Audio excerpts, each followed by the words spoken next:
Folks, I could call this meeting to order. I will be serving as the moderator for. No, guys. Hello. All right, let's do this. Thank you. I tell you, the undergrads are afraid of me at least. Folks, I will be moderating for a paper that needs no introduction. Ladies and gentlemen, our one, our only. Lee Alston will be presenting some new work that he informs me is the first draft of his thinking on leadership, which is, I understand it, is actually an extension of some of the questions that came up after the publication of your recent book. So I look forward to discussing it, and the same rules and regulations apply. If you'd like to get on the queue, just kind of make make eye contact, and I will keep the list over here. Lee.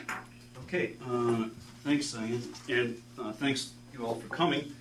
So just briefly, how did I get involved in this topic? And as Cyan mentioned, it's really come out of the last couple of books that I've written with this question of, for countries at least, why is there so much stasis in terms of economic and political development? Yet amongst that stasis, you also see outliers.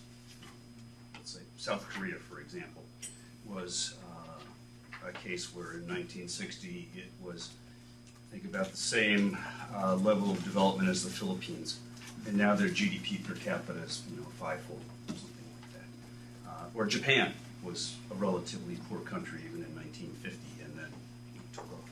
So we've got outliers, and I read, partly because of not sleeping very well over the last 10, 15 years, I've read a lot of biographies, historical biographies, and I typically don't like to read about stuff that's directly related to my work, but it turns out this came to be.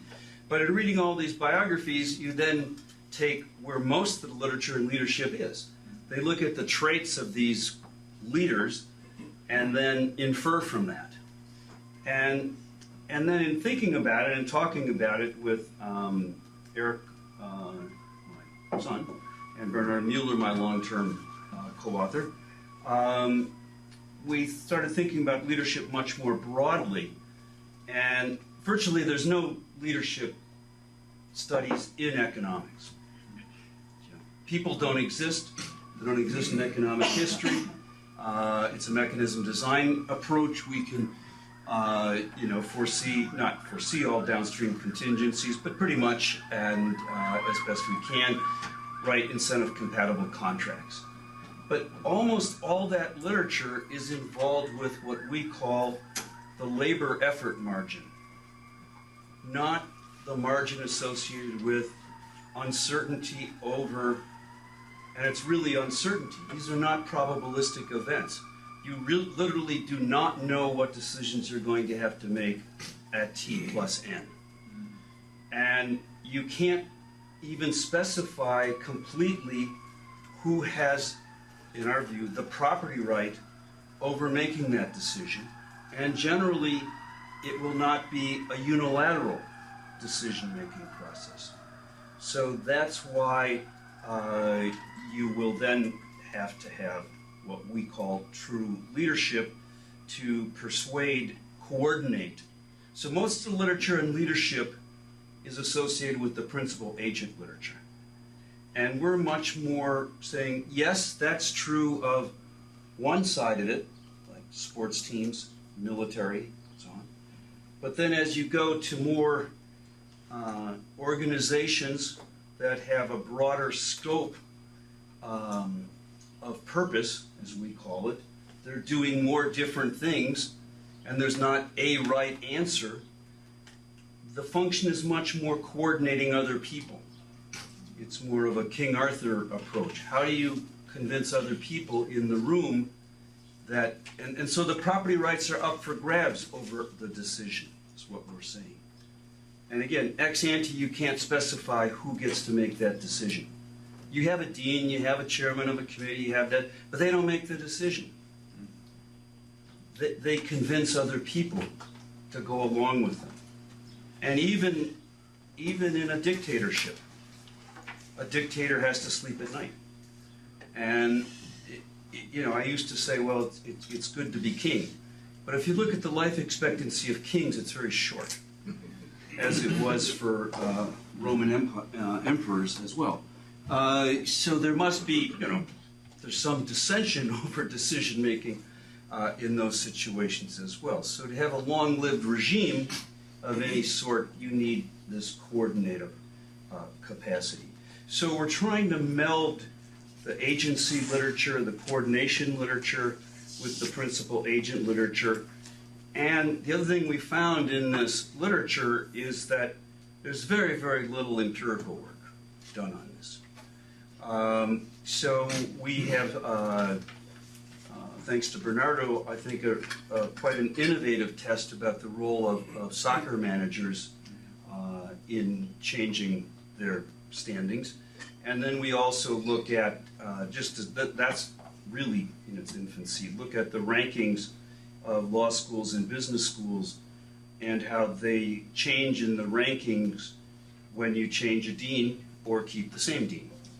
And it's consistent with our hypothesis, that the scope of we also look at NFL football teams. So the scope of an NFL football team is to win games. That's pretty straightforward. And the incentives are aligned between the players and the coach, not always completely, but that's much more straightforward than it is with a dean of a business or a law school who comes in. There are many more veto players. So a new dean comes in and says, oh, I think, what we're going to do is just online education. That's what we really need to do. And the faculty goes, yeah, right. That's stupid. We're not doing it. You've got tenure faculty. You've got lots of players involved who are veto players, essentially. Not completely veto. So it's much more of this coordinative effect. So what we found is that deans of business schools and law schools in particular, the changes in rankings, the magnitude of the change in rankings is much less for business and law schools than it is for NFL football teams when you change coaches. The histograms that we have, I don't know what page it is, are much tighter. Again, which should be consistent with our view about the scope of purpose. Okay, I'll stop there and look forward to what you have to say, because I hope to give this elsewhere.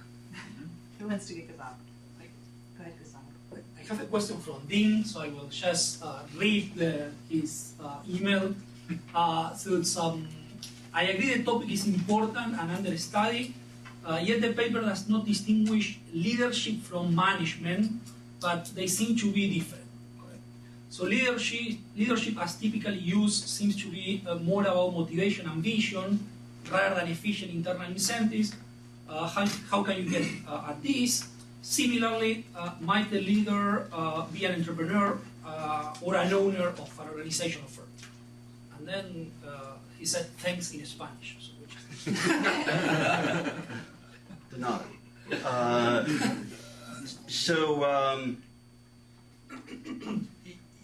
Yeah, in some cases there's not a huge difference between management and leadership. So as we talk, the other thing we wanted to get across here is that I didn't talk about much is why we have hierarchies in the first place.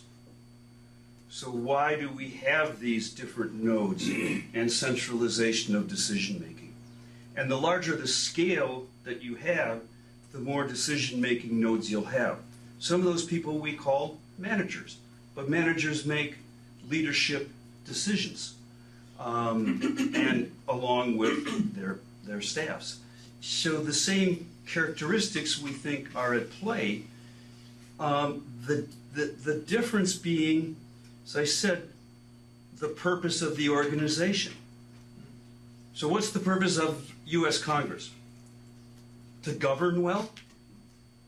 Yeah. Okay. Well, that's pretty damn diffuse, right? So with that kind of purpose, you're going to get different types of leadership skills than an NFL football team, where you want to win games, or a military battle where you want to win the battle. which is also different than you want to win the war. And so they're not that much different. But what we did find is that in the econ literature, at least, and lots of, how many Nobel Prizes, probably at least 5, have all been associated with incentive-compatible contracting. But it's on the effort margin. It's on the labor effort margin. It's not on decision-making.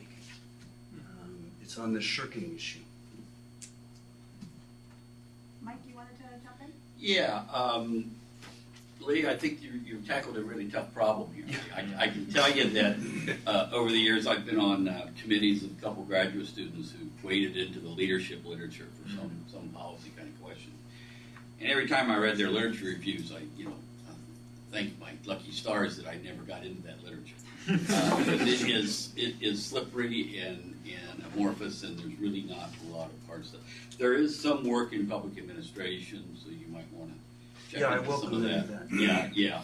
On effectiveness of leaders and stuff like that. But I'd like to draw your attention to a couple things. First,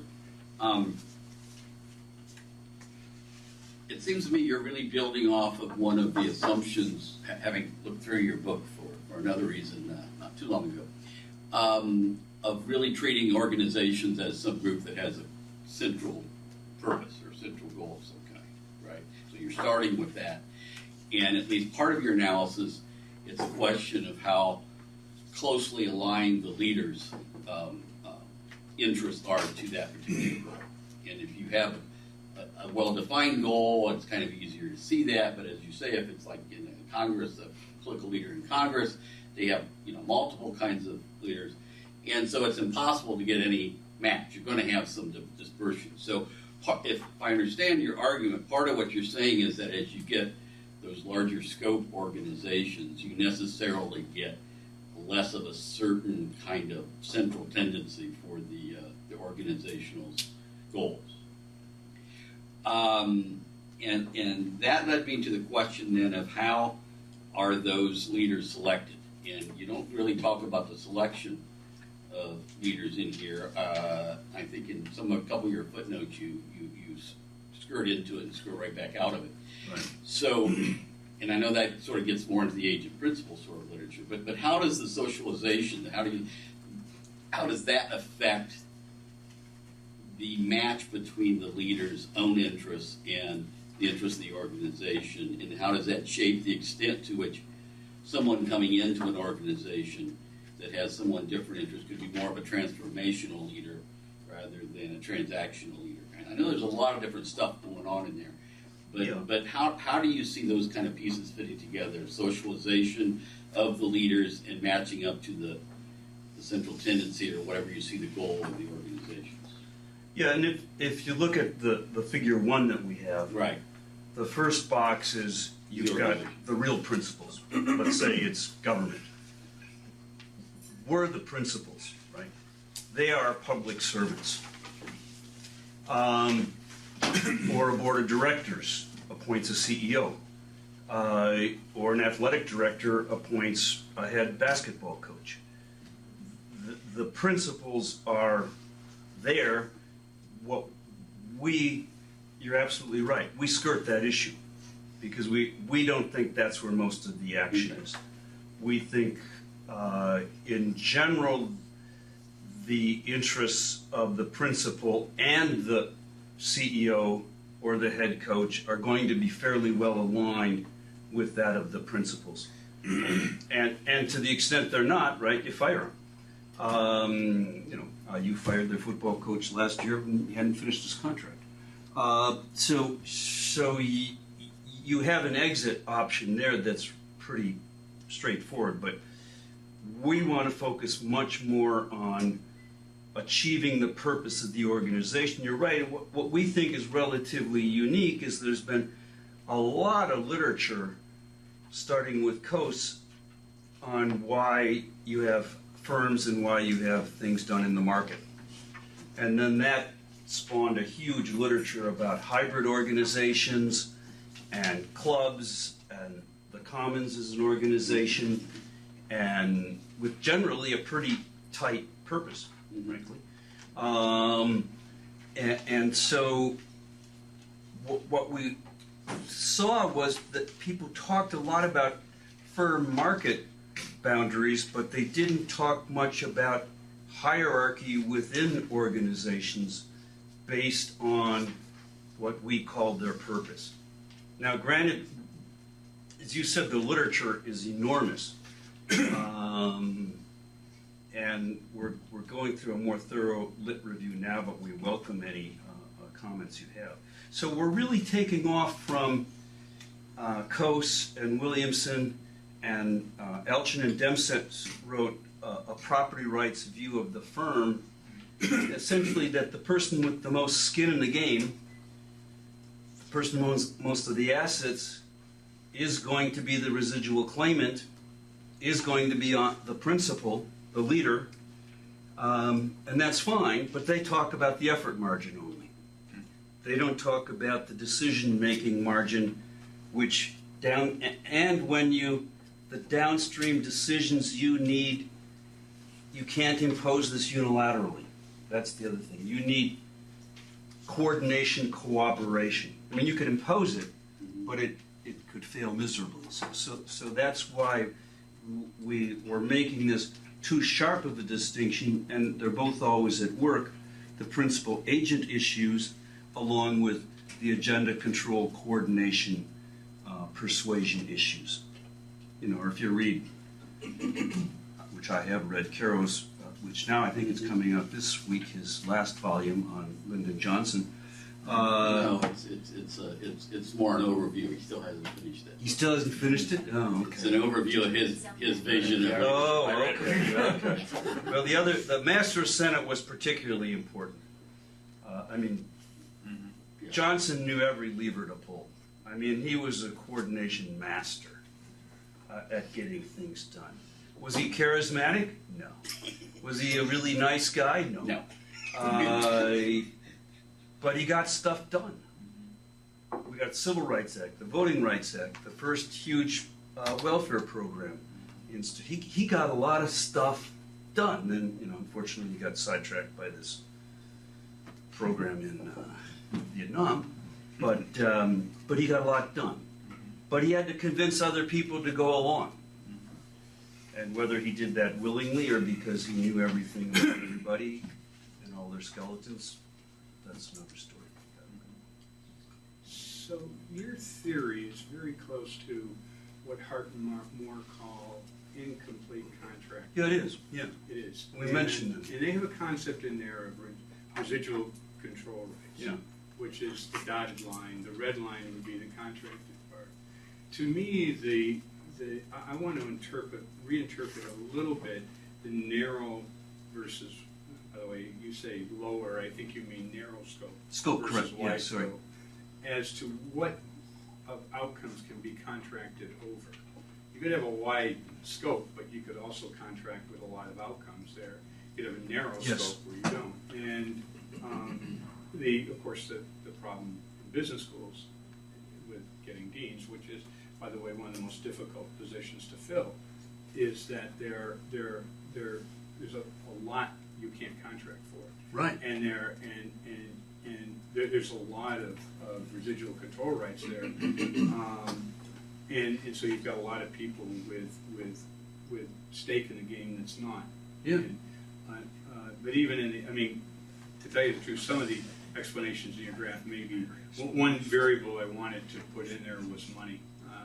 Both in the NFL and, by the way, the business schools, how much they raise and that sort of thing. Yeah. But I think the whole idea of the incomplete contracting is that the principal cannot contract for all of the outcomes, and then the leader manager,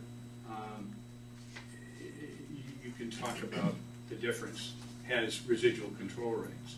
Yeah.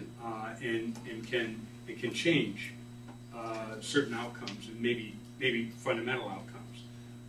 And I think that's very much the spirit of what you're talking about. Yes. And their ability to do that. And then there's a variety. So what happens is it's not so much the narrow scope, it's the contracting scope. Yes. Okay. Which you can actually contract for. You know, that's what we tried to get across in that figure 1, which we need to get a new figure if you printed it in black and white, you didn't see the colors. But the dotted stuff is stuff that you can't contract over. Right. But it doesn't mean that the residual rights fall completely to the person in charge. That's what we're trying to get across, and that's what's different between us and a lot of the incomplete contracting literature, is they assume then that the residual claimancy goes to this guy at top. We're saying, no, it's much more of a coordinative function, that the decision rights for some of this stuff is going to be shared amongst people in that organization. There will be a focal point. A focal point is the guy on top, the chairman of the banking committee or the dean. He's the focal point, but there are a lot of people with seats at the table, as you said. And our results for the B schools fit that, and we didn't know how this, and so this is very rough, those tests. I mean, we're going to control for other things like money and so on and so forth. But how static law school rankings were compared to B school rankings, which, if you look at that histogram, law schools, so, and again, this is a Red Queen race. In other words, you have to run fast to stand still. So, and there's also, which in our Brazil example, we control for mean reversion. That is, if you're doing badly, you're more likely to get a change in dean or coach or something. So in the Brazil one, we control for that. But the main thing is that in the incomplete contracting literature, those residual rights are specified to a decision maker. And what we're suggesting is that the property rights over those are also incomplete. And that's the part where true leadership really shows itself.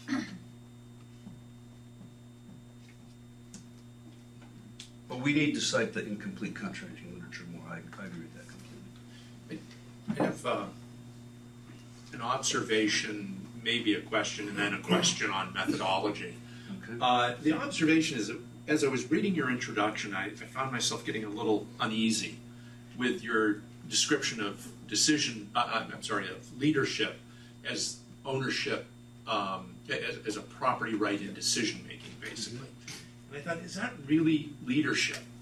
And what is not in there? Right. One of the things that occurred to me, you just addressed, was the notion of being a leader can say, here's why we exist, here's where we're headed.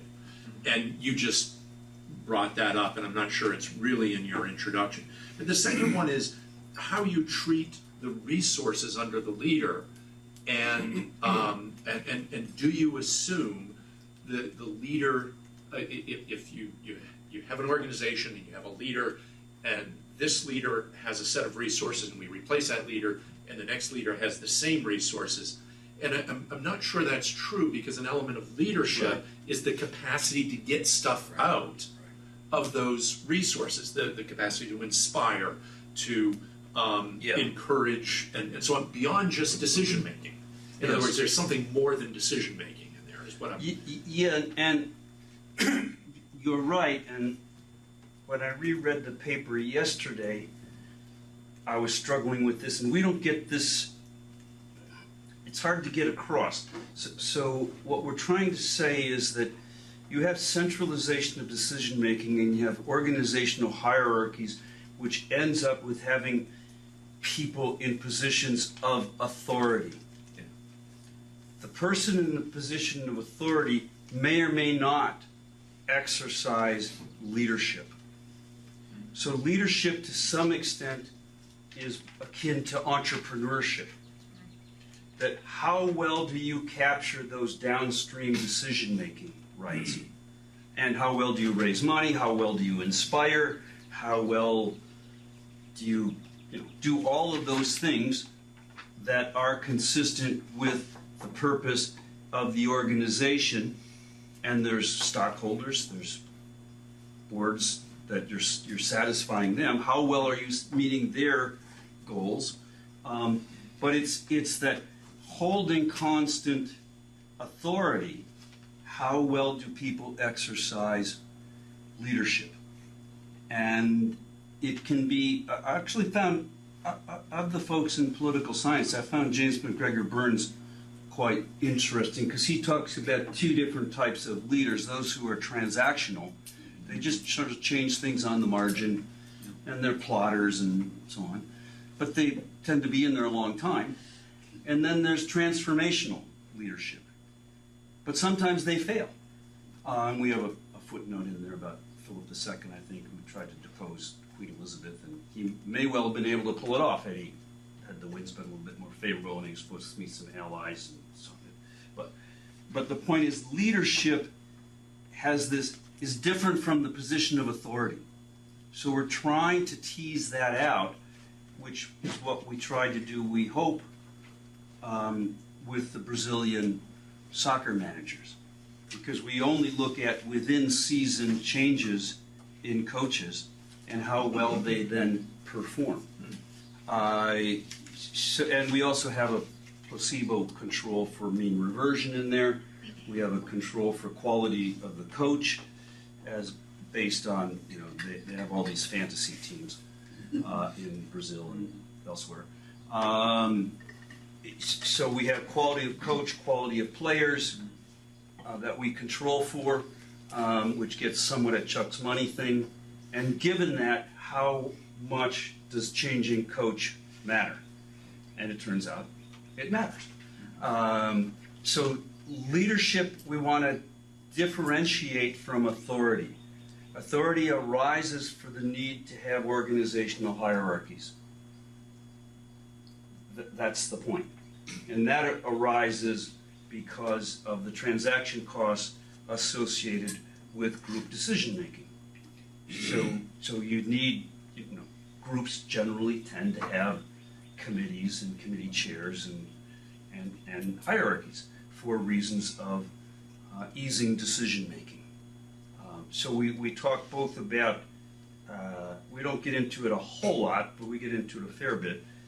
Some organizational structures will be much flatter and some will be much more hierarchical. But we wanted to have a general framework for looking at leadership across different types of organizations. And right now, most of them, I looked at, Jim Collins was at Boulder, and at every airport, it's good to great and best to better and so on and so forth.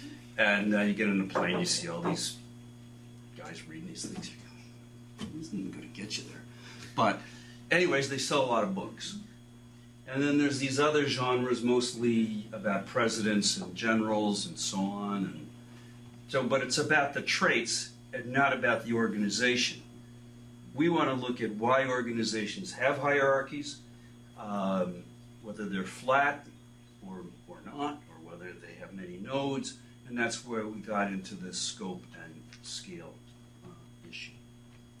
But did I answer both? Yeah, and the methodological question had to do with what you use for kind of grading the performance of the organization. So on the soccer and the NFL, you've got this very clear, you win, you lose, your rankings change. Yeah.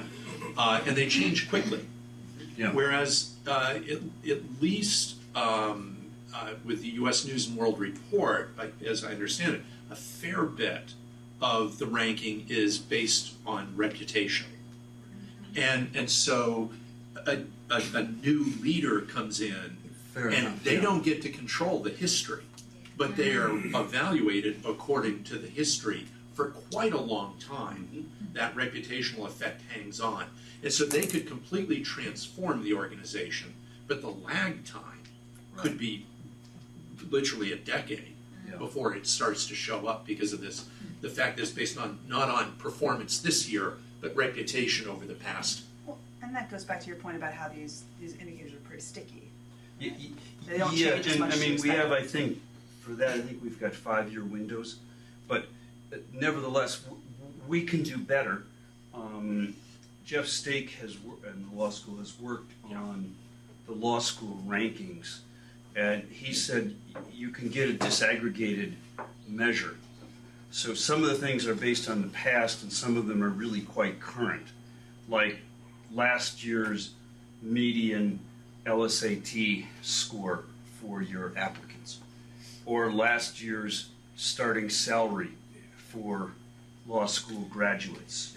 So we can't. That would be an improvement. Yes. And yet still anchored in the reputation. Oh, as opposed to the performance. Absolutely, but it's better. It is better. I mean, Absolutely. In other words, all you're saying is that, if you're a kid who's nails the LSAT test, you're more likely to go to a top law school because of their reputation, but you're adding to that reputation. So, but that's okay. I mean, but the dean can't. You're right. That gives you an element of this stasis. I think, yeah. I really enjoyed reading your paper because from the beginning it's like thinking about the problems that we in public management think, but from a different perspective. But I'm still thinking that your definition of leadership is very close to what we call management, right, in general. Because your structure of having the hierarchy in the middle, or the structure, the organizational structure in the middle, and then leaving the rest of the discretion to the leader of that organization, that's more or less what we also call managerial discretion, right? And I would like to see more development of that mediator that is organizational structures, because even though in economics there might not be a lot of that, there is a lot to read there in organization theory, for instance, that would be interesting in terms of coordination and differentiation and how that affects organizational complexity as well. And I was thinking too that concept of organizational complexity could go to what you refer as to the scale and the scope of purpose of the organization, right? Those are going to be very tight. Yeah. And finally, I just had a question in terms of where you consider that leaders not only affect through their decisions inside the organization, but also in their role seizing opportunities or buffering shocks from the environment, right? So in some of our literature in public management, those are roles that the leaders of organizations are going to play, and in which they can make even more difference depending on their skills. So first of all, I welcome references, but one thing I want to push on is the delegation of downstream decision rights isn't complete. It's incomplete by definition, because you don't know what decisions are going to have to be made, or exogenous events, as you said, matter a lot for firms, for everybody, right? I mean, IU this year's budget's been dramatically affected by this mold issue. Spending millions of dollars on mold. Well, that wasn't anticipated, and now they got to deal with it and juggle around the budget in other ways, frankly. But these decision rights, our point is they're not completely specified to a manager. They are delegated in part, but then who captures those decision rights is the leadership aspect. And again, true leadership is holding constant authority. Who's better able to exercise that authority? If you're a coach, a CEO, whatever.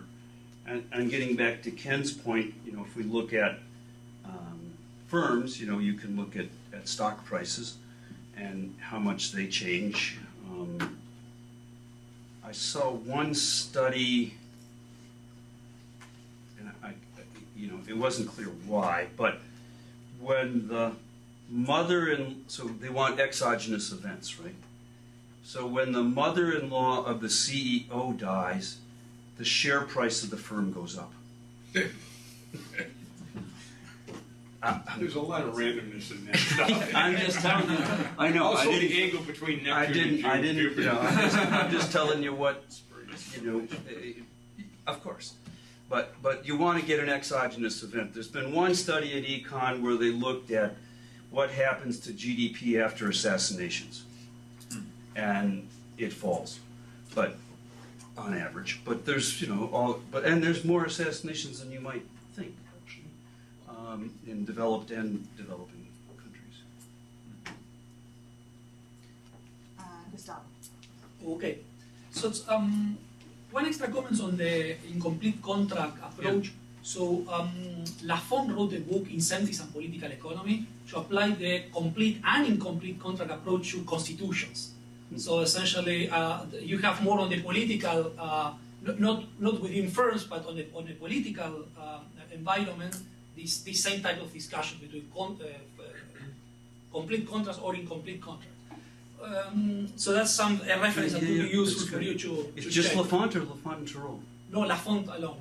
This is a book, I think it's Clarence on Lectures in Economics. I think it's a book from the late 90s or early 2000 could be.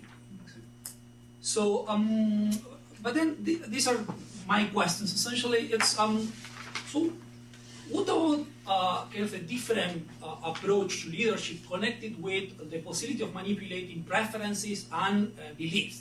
So essentially, yes. in a context in which you are making a very easy private decision, I think it's relatively difficult to manipulate or kind of push a person to different beliefs or different preferences. No? But in a context of the connection between the resources of the inputs of an organization and the goals of that organization, what works and what does not work is more shaky, more fuzzy, and then suddenly manipulating belief or preferences becomes something much more doable and much more important. No?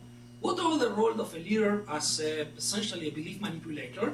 And by the way, that would be a very nice connection with your previous words on belief and how institutional changes are coming through belief changes, no, in some specific windows of opportunity. No? Yeah, well, you teed that one up nicely for me. The short answer is yes. I spent a lot of the last 10 years reading literature about beliefs and belief formation. And beliefs are very sticky. And people tend to change their beliefs relative to shocks. And so the bigger the shock, the more beliefs become malleable. And so in our book, and in our Brazil book, we talk about Argentina, we talk about Brazil, we talk about U.S. Constitution, that there, to get a transition for a country, I think you need to change beliefs. I'm convinced about that. And so, but when you can change beliefs, that's why there's such the status quo is such a powerful hand, because it becomes a norm. Everyone behaves as everyone else behaves because they expect everyone else to behave this way. The leader's a crook because we know he's a crook, and you pay this guy off, and this is how we do things here. But then you get someone who wants to play for the history books, and he does an uncorrupt thing, looks in like it's in the public good, and people go, that can't be. That's a one-off thing. And then they do it again, and then they do it again. And people say, gee, maybe this guy's honest, unlike all these other crooks. Or he really does have the public good in mind. So, and the belief change, I mean, I still think it's incredible that we got the U.S. Constitution. We just won the revolution. All the power in the country's in the hands of governors. They like the Articles of Confederation because they're in charge. So why do we get this Constitution? Well, we had to change beliefs. And that was really, Hamilton and Madison and George Washington and so on. So you can also get it for a shock, or you can convince people, which is what the rhetoric is always about. We're going to have a crisis, right? Climate change. We're going to have this huge, huge crisis, so we better do this stuff now. And that's really what Hamilton and Madison were saying, is we're going to have all this downstream stuff. We won't be able to negotiate contracts. We won't be able to raise any debt. We won't be able to be a serious country. We're going to fall apart. The Spanish will take us over. The British will take us over again. So they had to convince people, mostly by fear. If you read the Federalist Papers, most of those polemics were convincing people about fear and about defense and how important this was. I mean, there was a whole bunch of other stuff too. But so I believe with firms too, a lot is convincing, and that's the entrepreneurship role, convincing people to take a leap of faith. And sometimes the leap works, and sometimes it doesn't, right? And it's Elizabeth Holmes. Yeah. Good point. She's a real leader. And there's fraud. She's a real leader, no question about it. Yeah. So it's very. And I guess we didn't get into that too much here, but we should. Yeah, just one brief, for coaches, I think in soccer is very important. So when you talk with soccer players, what they tell you is that the successful coaches are ones that convince the team of particular tactics that this will work, so the team is committed to that tactic. Yeah. So again, it's a kind of a belief thing that it's. Yeah. In fact, I have a Sorry. former student who's now at Virginia Tech B School. He's head of an entrepreneurship program, but he's writing an article about coaches and the initial use of where you call plays right without going to a huddle. You know, you used to always go into a huddle, and then you no huddle offense. Yeah, no huddle offense, and that was a huge innovation. Where usually you'd think, well, you go into huddle and you kind of discuss this, and you come out and you run that play. So there is a lot of entrepreneurship associated with it. We talk just in a paragraph where ideally what we'd like to do is map the purpose of the organization to the traits that you most need for that organization. And we're way too early to do that, but that would be the ideal. Lee, you've got a pretty long queue, so I'm Sorry. actually going to run through and collect all the questions and then give you an opportunity to talk a little bit. So you want to go first? Sure. Okay, well, first of all, thank you for the paper. I thought it was really interesting, and as a result, I'm now wrestling with a couple of things. So I'm looking at this issue of leadership sort of in the context now of hierarchy, sort of a continuum between hierarchy and horizontal organizations, or I think you referred to them as flat. So I'm a little uncomfortable with the assumption that hierarchy is necessarily the most efficient form of organization. And then you mentioned that there's a little economic research on flat organizations or horizontal organizations. So I would recommend that you maybe take a look at the large body of literature on production cooperatives. So my question that comes from these things that I'm wrestling with is essentially, given this framework, how would you explain something, an industrial organization such as Mondragon in Spain, which is actually the largest industrial organization of Spain. It's in the Basque region, and actually produces 40% more per capita per member worker than does the average of the European Union. So in other words, perhaps Mondragon is quite a bit more efficient than most more hierarchical organizations. It's not to say that cooperatives are completely devoid of hierarchy. However, then you have to make the distinction between hierarchy in the administration of things and the power relations that take place within the administration of things. So I'm looking at a very different economic production structure and thinking and trying to see how this is going to fit within the framework that you laid forth in the paper. Claudia? Okay. Thank you, Lee. Very interesting paper. And as Ricardo says, this is very close to public management. And I was wondering whether there is a way to assess performance, not necessarily in the way that you did it, but probably by retention rate. In that way, probably it will assess not exactly the reputation that is a problem. Yes, that, yeah, what Ken says, when we rank an institution right now, it is mainly on what that institution has done in the previous years. So maybe retention rate with a better assessments. How many faculty members were you able to retain? And that is actually a huge discretion on the deans, yeah, and the dean's job, and also on the coach. Of course, retention rate for players might be also a matter of the players' performance, because they are going to be sold to other teams.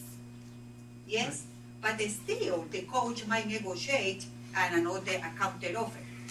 And also, I was wondering how you can include in this model constraints, because even if you have a lot of discretion, there is a lot of constraints in this context. For example, for the deans, well, he has the board of trustees that he has to respond, or she has to respond to. In the case of the coach, well, there are the owners of the team. What are the constraints?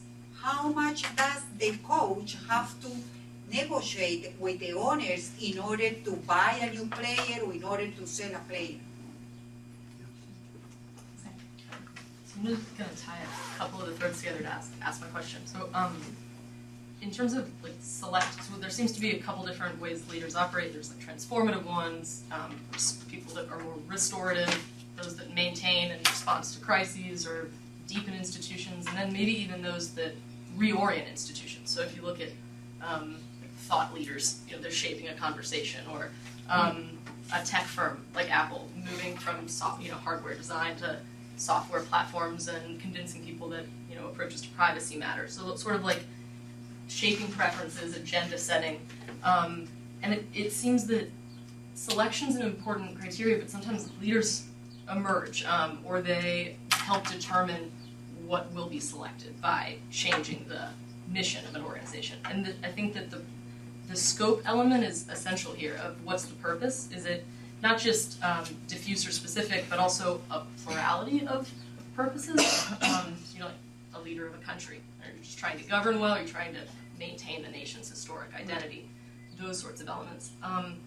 So I'm wondering if the agenda setting trait or capability that you mentioned, what role, if this can be developed more, what like heuristic role that plays in helping shape beliefs, political, through entrepreneurship.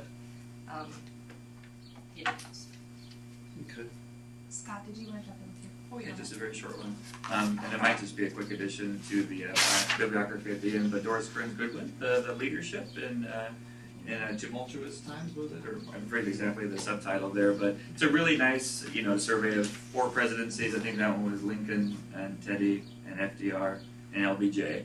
But I remember her going through in some detail and talking not only about kind of upbringing and how that fed into ambition, but also kind of external factors and how they dealt with various tumultuous situations that in turn shaped, their beliefs and helped, in that case, kind of galvanize the nation in various ways. So I don't know, it could just be useful if you haven't read it, just to at least kind of look through and see if there might be some helpful tidbits.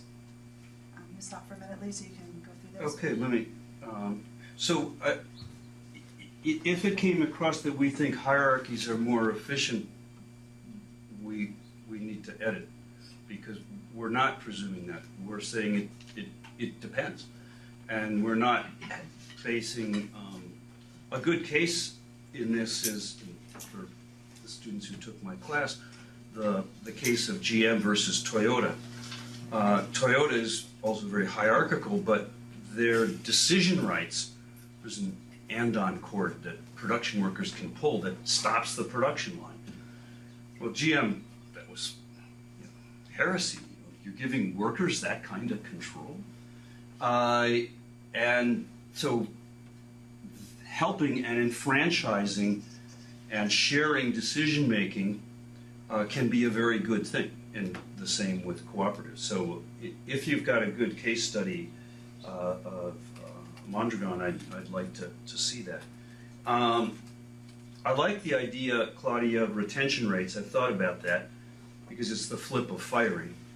And so the reason you keep people on is presumably because they're doing a good job, right? So I think that would be very good. We didn't mean to say, and in fact, this is the whole point, that the decision rights are not completely specified. There are lots of veto players, from the Board of Trustees to tenured faculty to, consumers to, there are veto players all over the place. So that's very, very important. That's our whole, we think, innovative deal. On Sam's, yeah, it sort of fits with Gustavo's and entrepreneurship and belief shapers. I think that's right. I think the guy who's written the best about this is really Bill Riker, and he calls it the art of policymaking. The heuristicks. There's not a science, and it's time and contingency specific. So that's the Lincoln thing. We don't know how things would have been for Lincoln had there not been, or FDR. We don't know how things would have been had he not taken over in the midst of our biggest depression. Or about polio. Yeah, right. So, but I haven't read the book, but I should. But I think that's also more of a book arguing for the traits, and the traits have to fit successful leaders, and there's a wonderful biography of Deng Xiaoping that I mentioned by Volkel there about his experimentation and how much, but there were a lot of veto players in China, and his ability to manage that, I thought, was amazing in a relatively short period of time. Yeah, we'll go back to the comment about leaders can be a belief manipulator. I think that's the important thing.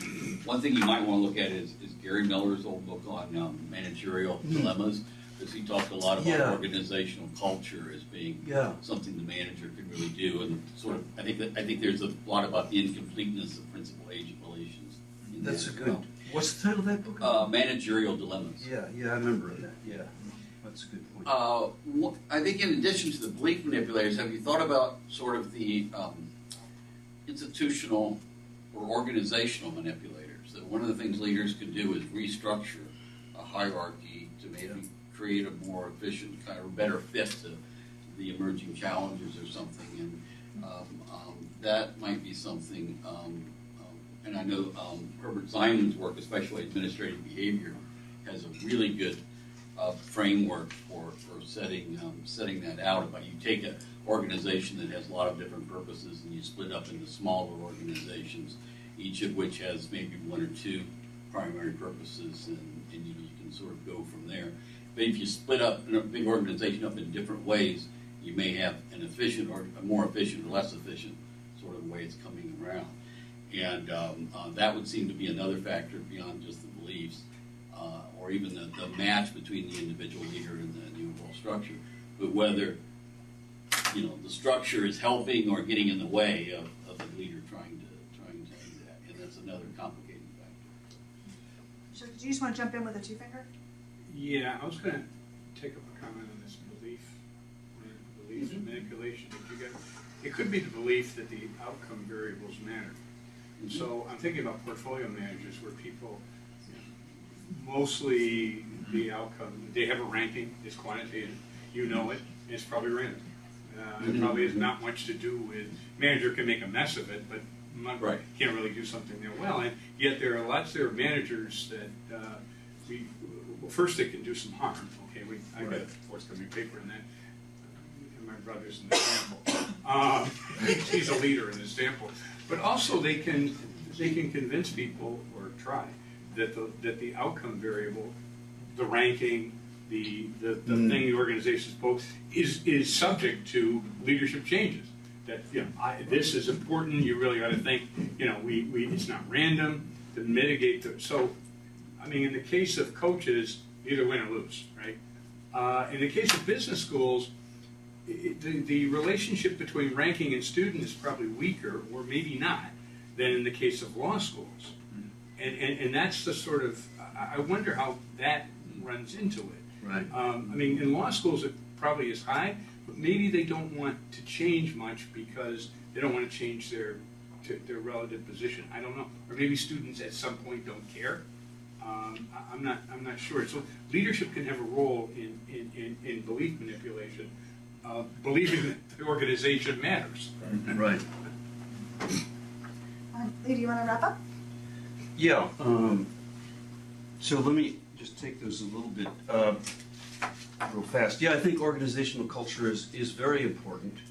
And that was the article on Toyota and General Motors that I don't think we cite, but the leadership there, GM just couldn't change their culture, and they knew they had to, and they were, bankrupt, and they knew Toyota was very successful, and they couldn't. They thought unions were combative. They thought blue-collar workers were terribly far beneath them. So it was a whole culture thing. Yes, we didn't get into the organizational change as much as we could have because we think that's really in the firm market boundary literature. So why you vertically integrate or divest yourself of firms has a lot to do with various transaction costs and how consistent with the overall goal is. So I think, but we should at least talk about that a little bit. And I think you're right, Chuck, on sort of the outcome variable to convince people, well, these rankings really don't matter. I don't know. When I've talked to a lot of law school students, they pay serious attention to these rankings. And so do the deans, presumably, when I've talked to them. So whether or not, but nevertheless, and portfolio managers always tell you some reason why they didn't perform well, that it was, something exogenous to them. When they didn't perform well, it's random. Yeah. When they do perform well, it's what they get. Exactly. So their ability to keep, clients is a function of their ability to spin the outcome variable to some extent. But sort of my take on that is you can only do that for so long. Kind of fool people when they keep losing and losing, and they go to cocktail parties and everyone else is making 10% and they're making 1%. They're going, maybe my guy isn't so good. So other than that, I just really want to say thanks. This was. I'm kind of surprised we got to this because variety of times we gave up, saying this is just too hard. And as I've aged, I said I don't want to take on such hard projects anymore. But I kept going along with it, and have to I guess thank my son and co-author Bernardo for pushing me and saying, we think we can make a contribution to this literature. So now we've put our foot in the water, and this is a paper, but it's really going to be a book, we think. Eventually we'll have more case studies and we'll have more tests and so on. So thank you all for your comments, and I'm serious about recommending literature that you think we should read, because this literature is huge, and so I would welcome that. And that, thanks.